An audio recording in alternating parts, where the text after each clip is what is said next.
পর্যন্ত আপনাদের যে অভিযান সেই অভিযানে কাউকে জরিমানা করা হচ্ছে কিনা কিংবা কি ধরনের নির্দেশনা আপনারা মালিক বিরোধী দিয়েছেন, তাদের বিরুদ্ধে আসলে কি ধরনের অনিয়ম কিংবা অভিযোগ পেয়েছে? আমরা ইতিমধ্যে 2টি স্থাপনাতে অভিযান করেছি। একটি আমরা অঙ্গীকারনামা গ্রহণ করেছি, তাদের নকশা রয়েছে পৌরসভার।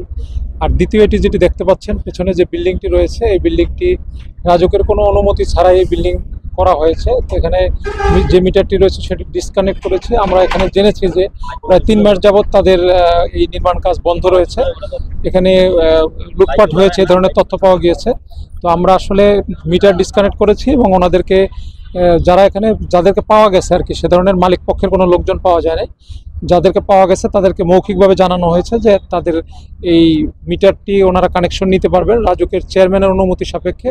রাজুক থেকে যখন ওনারা নকশা গ্রহণ করবেন এরপরে ওনারা বাকি কাজ কর্মকাণ্ড পরিচালনা করতে পারবেন। তো আমরা সামনে আমাদের আরও অভিযান রয়েছে সারাদিন ব্যাপী।